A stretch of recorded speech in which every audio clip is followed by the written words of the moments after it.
Buku ini tidak bermaksud untuk menistakan suku, ras, dan agama. Buku ini adalah sebuah wacana kajian ilmiah akademis untuk dipergunakan sebagai bahan diskusi dan pemikiran. Sejarah. Tidak ada yang dapat merubah kejadian yang telah terjadi di masa lalu. Lalu siapa yang bertanggung jawab jika semua catatan sejarah tentang leluhur kita salah? Tidak semua orang belajar tentang sejarah. Tapi semua orang harus belajar dari sejarah. Catatan sejarah kita yang ada saat ini tidak harus menjadi sakral dan mutlak benarnya.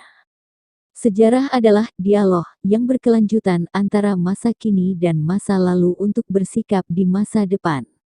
Tidak ada kebenaran tunggal abadi tentang pemaknaan peristiwa masa lalu dan kebenarannya juga tidak ada yang abadi. Pangkal kekacauan tahun sejarah negeri ini diantaranya adalah tahun Saka yang dihitung dari tahun 78 Masehi. Cermati ini. Konsensus lama, berdasarkan bukti yang terbatas, mungkin tidak lagi dianggap sah secara historis dalam menjelaskan hal-hal khusus, sebab akibat, motivasi dan kepentingan. Interpretasi masa lalu dapat berubah, sebagai tanggapan terhadap bukti baru. Pertanyaan baru yang mempertanyakan tentang bukti, berdasar perspektif baru yang diperoleh seiring berlalunya waktu dan majunya pencapaian ilmu pengetahuan. Besar kemungkinan terbantahkan secara objektif berdasar telaah akademik kajian berdasar ilmu pengetahuan maju. Historiografi. Sejarawan bekerja dalam pembentukan opini masyarakat. Sejarawan telah menghasilkan sekumpulan buku sejarah, kemudian pembaca selalu terjebak pada status quo. Dengan demikian, paradigma profesional sejarawan dimanifestasikan sebagai sikap denunciatif terhadap segala bentuk revisionisme historis. Baik dari fakta atau interpretasi atau keduanya, berbeda dengan bentuk penulisan tunggal paradigma sejarah. Thomas Kuhn. Ilmu sosial dicirikan oleh beberapa paradigma yang berasal dari tradisi klaim tuntutan balik dan perdebatan atas dasar-dasar penelitian tentang perlawanan terhadap karya-karya sejarah yang direvisi yang menyajikan narasi sejarah komprehensif. Revisionisme adalah proses alami dari sejarah itu sendiri, bekerja mengembalikan kebenaran masa lalunya untuk merubah masa depan agar menjadi lebih baik. Sebagian besar sejarawan di dunia merevisi dan memperbarui penjelasan mereka tentang pencatatan yang terdistorsi, subjektivitas pribadi, etnis, kebangsaan dan kepentingan tertentu. Filsuf Karl Popper menulis, setiap generasi memiliki masalah dan masalahnya sendiri, dan oleh karena itu, sangat berkepentingan terhadap peristiwa sejarah dan sudut pandangnya sendiri. Dan setiap generasi memiliki hak untuk memandang dan menginterpretasi ulang sejarah dengan cara mereka sendiri. Bagaimanapun, kami mempelajari sejarah karena kami tertarik dengannya. Tetapi sejarah tidak dapat melayani dasar pijakan valid jika di bawah pengaruh gagasan subjektivitas. Dan kita seharusnya tidak berpikir bahwa sudut pandang kita juga benar. Bahwa kita telah mencapai tingkat objektivitas yang memungkinkan untuk menyajikan peristiwa masa lalu benar-benar terjadi. Revisionisme historis adalah sarana di mana catatan sejarah yang ada di masyarakat, sebagaimana dipahami dalam ingatan kolektif mereka, secara terus-menerus memadukan fakta-fakta dan interpretasi baru dari peristiwa yang umumnya dipahami sebagai sejarah. Sejarawan James McC Person menulis, revisi adalah sumber kehidupan dari pengetahuan historis. Pencarian sejarawan tak berujung hanya untuk memahami masa lalu saja. Revisionisme adalah apa yang membuat sejarah menjadi penting dan bermakna untuk membangun hari esok.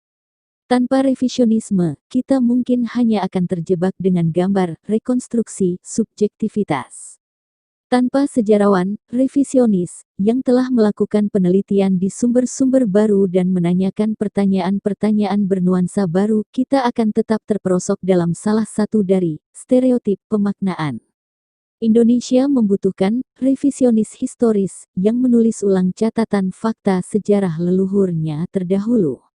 Penulis catatan sejarah yang tertulis selama ini adalah mereka dominan, yaitu faktanya ingin menguasai negeri ini. Putuskan pengetahuan masa lalunya dan kuasai. Jadi, Catatan sejarah yang ada saat ini tidak harus menjadi status quo dan sakral mutlak benarnya. Barang siapa tidak dapat belajar dari masa 3000 tahun berarti dia tidak memanfaatkan akalnya. Dan satu-satunya hal yang kita pelajari dari sejarah adalah bahwa kita tidak benar-benar belajar darinya. Mari kita simak. History dalam bahasa Inggris berarti masa lalu manusia. Kata lain yang mendekati adalah Geschichte, yang berarti sudah terjadi. Penelitian sejarah juga bergantung pada historiografi atau cara pandang sejarah yang berbeda satu dengan yang lainnya. Historiografi adalah ilmu yang meneliti dan mengurai informasi sejarah berdasarkan sistem kepercayaan dan filsafat. Kata sejarah secara harafiah kata Arab sajaratun yang artinya pohon. Sedangkan dalam bahasa Arab sendiri sejarah disebut tarikh. Kata sejarah lebih dekat pada bahasa Yunani yaitu historia yang berarti ilmu atau orang pandai. Orang Indonesia menyebut sejarah tidak dengan kata tarikh atau menyebut pohon tidak dengan sajaratun.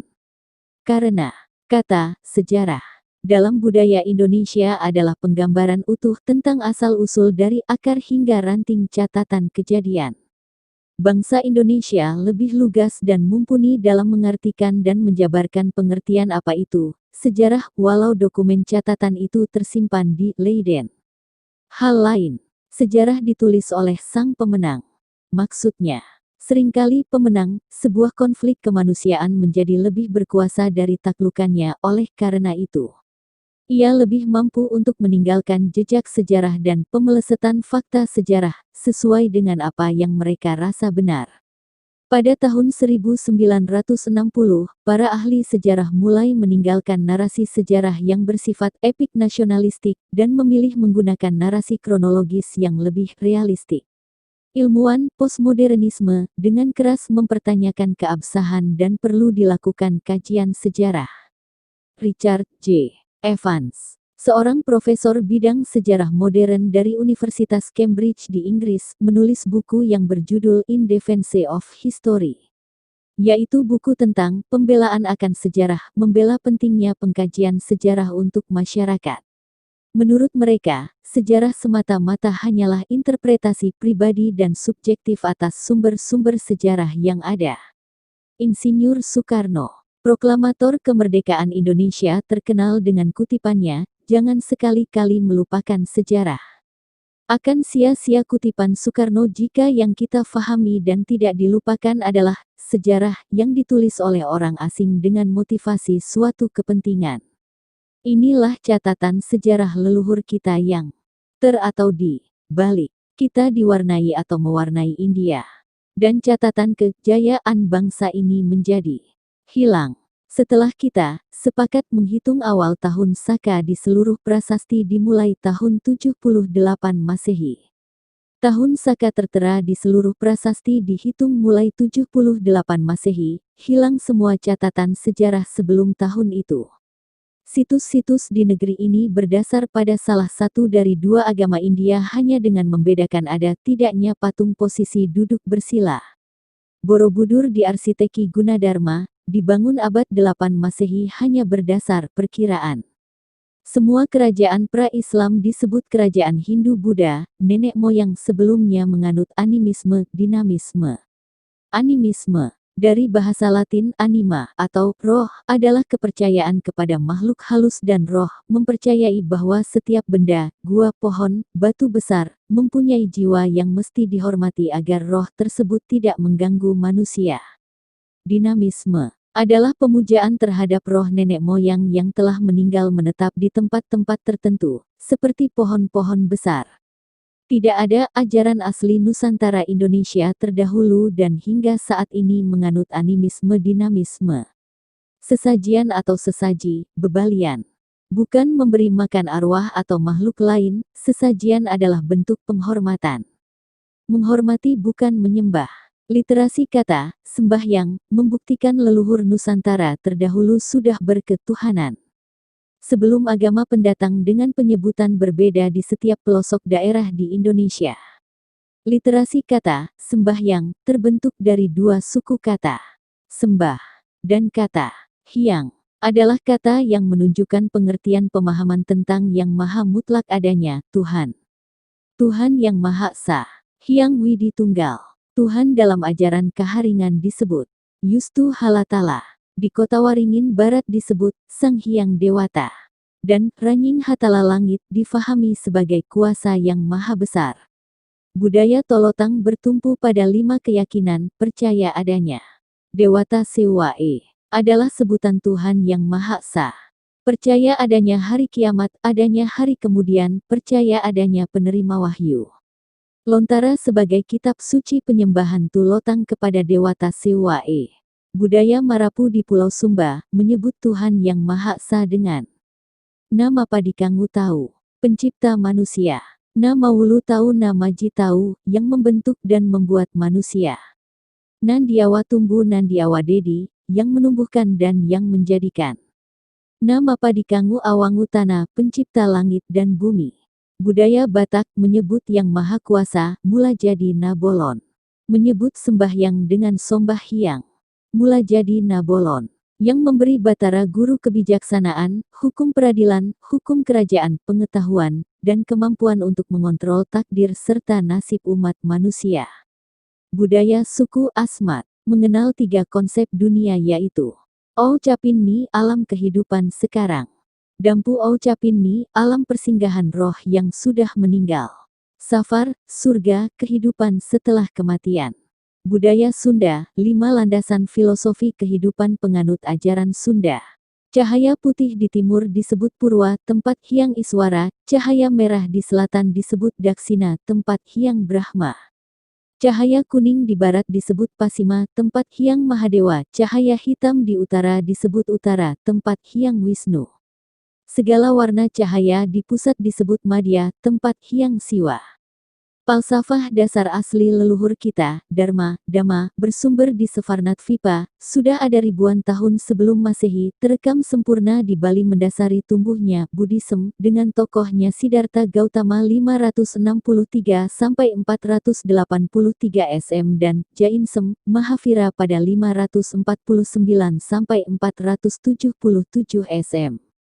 Lalu abad 9 lahir agama baru berbasis Veda untuk membedakan tidak keduanya juga tidak Islam di India, nama inilah yang dilabelkan pada ajaran asli Nusantara. Saya bertanya, tidak untuk merubah sejarah. Kapan misionaris India terdahulu masuk sampai ke pelosok negeri ini? Budaya apa dan di mana yang mengawali ritual suci, tawaf, dan tahanuts? Namo Aryatara. Kitalah Aryan. Sudah waktunya sejarah yang dianggap sakral akan gugur oleh hasil ilmu pengetahuan yang mengklarifikasi catatan sejarah sebelumnya.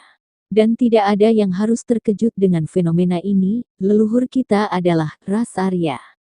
Studi terbaru, dipimpin oleh ahli genetika David Reich dari Universitas Harvard, diterbitkan pada bulan Maret tahun 2018 dan 92 sarjana dari seluruh dunia dalam disiplin ilmu genetika, sejarah, arkeologi, dan antropologi.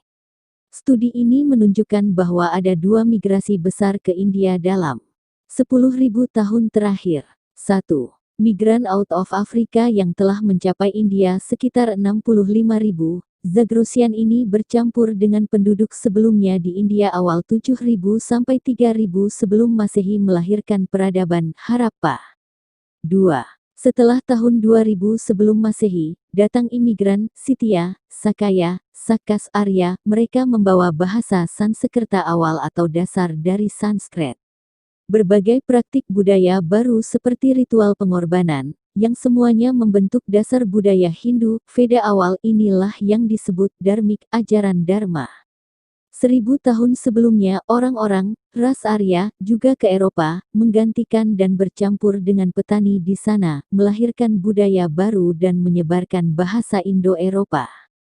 Studi genetik lain telah membuktikan bahwa ada banyak bangsa yang migrasi ke India, berasal dari Asia Tenggara diperkuat oleh banyaknya penutur bahasa Austro-Asia.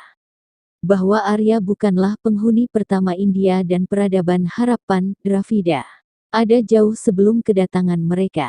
Ini berarti bahwa bangsa Arya atau budaya Veda bukanlah sumber tunggal peradaban di India dan sumbernya yang paling awal berasal dari tempat lain.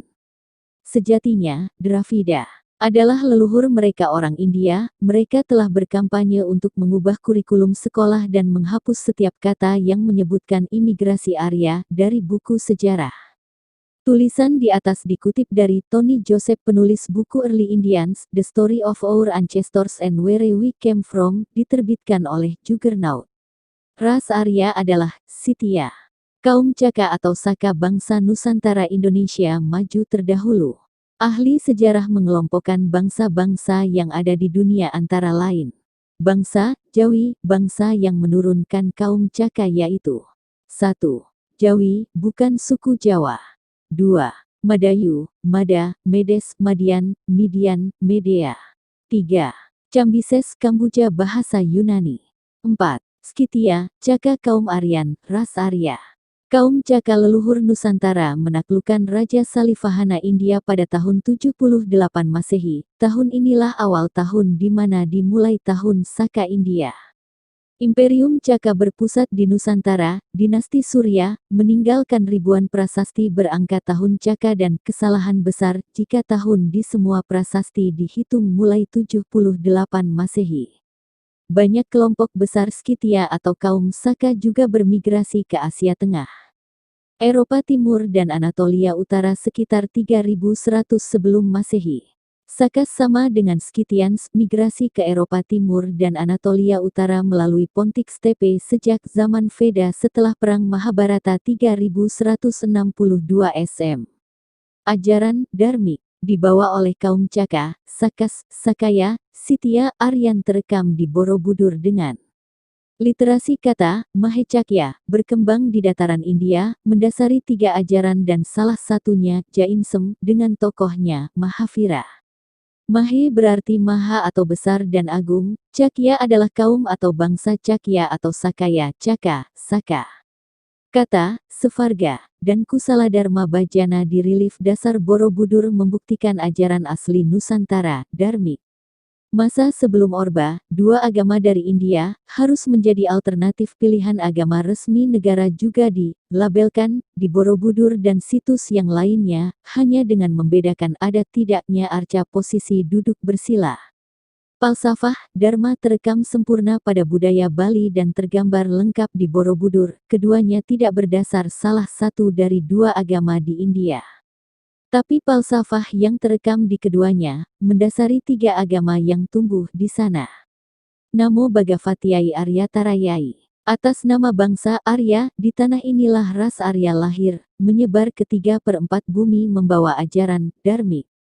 Kemajuan teknologi yang telah dicapai oleh suatu peradaban seharusnya membawa kemajuan umat manusia yang berada pada masanya, begitu juga kemajuan teknologi seharusnya juga mampu meneliti ulang semua catatan sejarah yang pernah dilakukan pada masa terdahulu, yang dimungkinkan pencatatan sejarah pada masa terdahulu mengalami ketidaksempurnaan.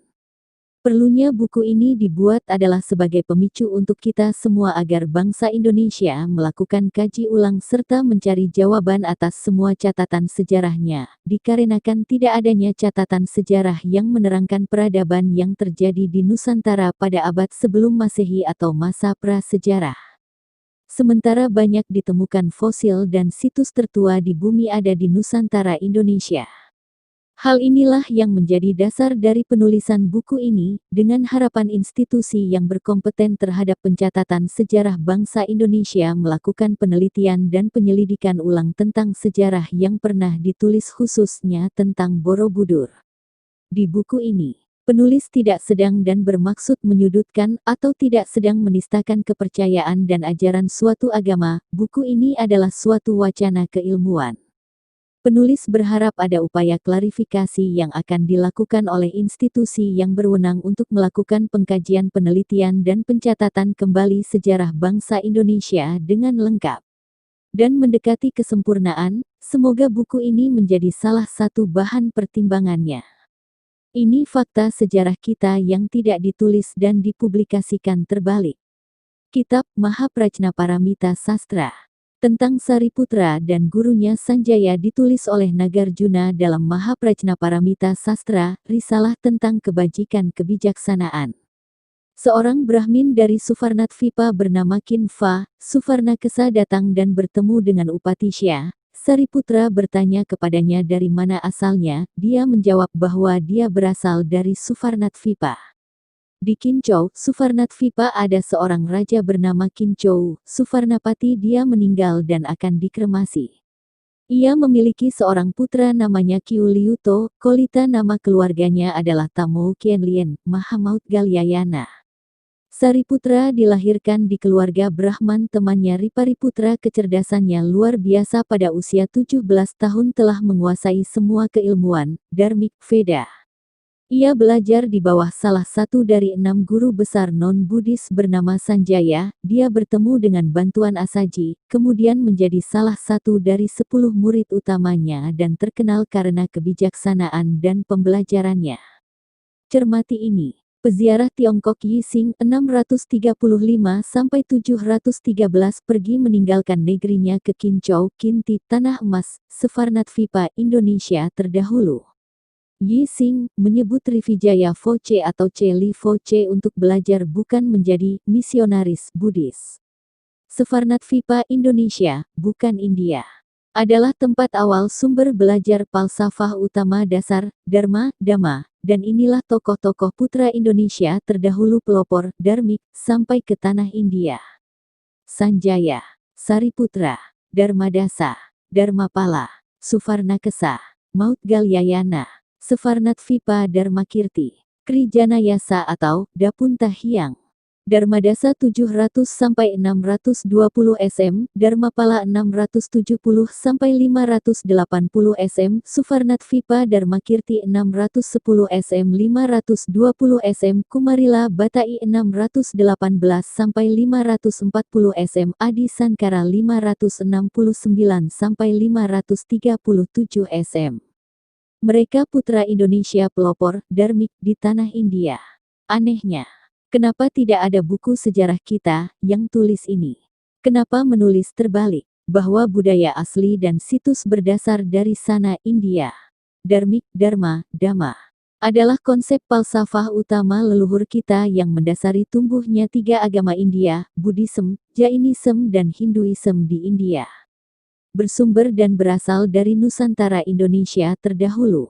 Falsafah dasar, Dharma, Dhamma, mendasari tumbuhnya Buddhism dengan tokohnya Siddhartha Gautama, 563-483 sm dan mendasari Jainism tokohnya bernama Mahavira pada 549-477 sm. Lalu abad 9 M lahir, Hindu India, untuk membedakan tidak keduanya juga tidak Islam di sana.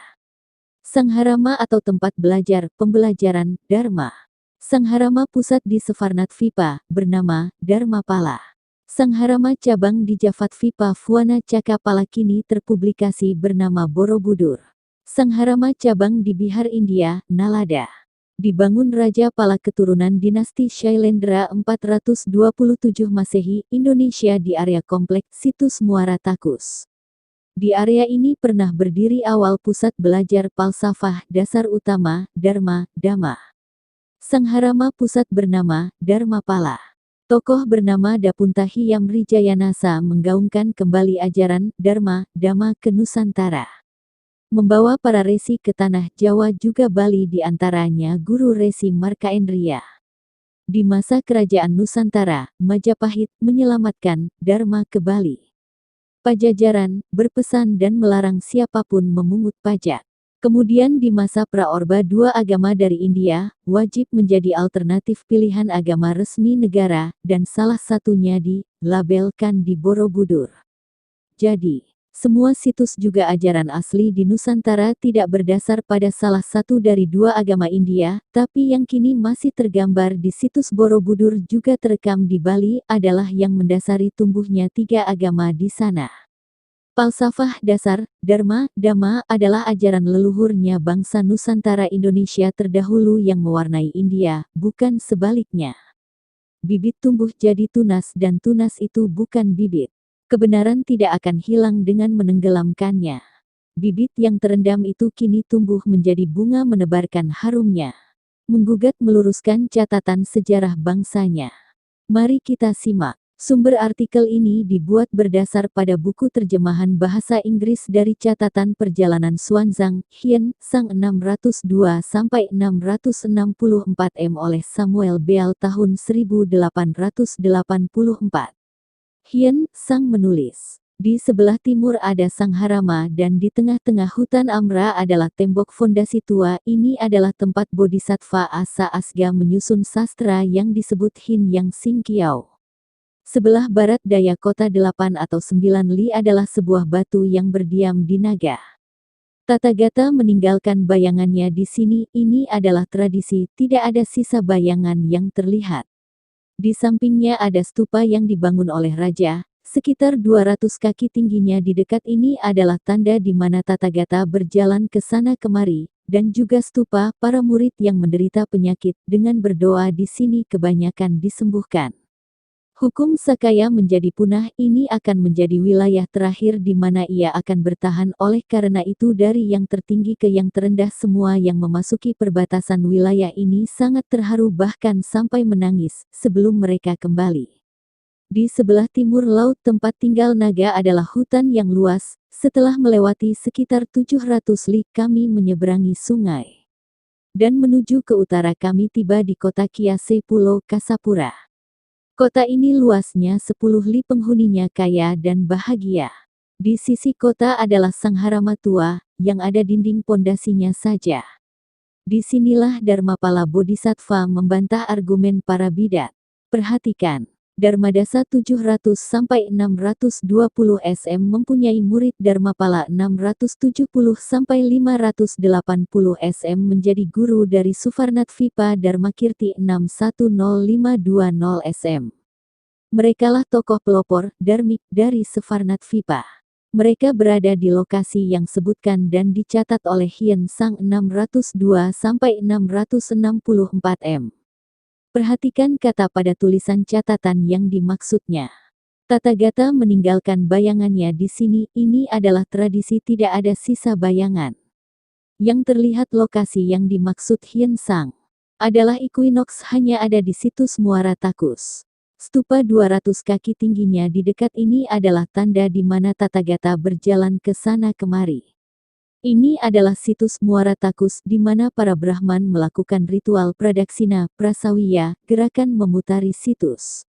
Hal lain, pada waktu saat ini telah ditemukan tembok kuno, pagar luar 2 lapis. Adalah komplek utama tempat tinggal para guru, Sanghakirti, pengajar dan bagian lainnya. Timur laut gerbang utama komplek. Timur, 400 langkah ada bangunan terbuat dari kayu pelatihan mantra.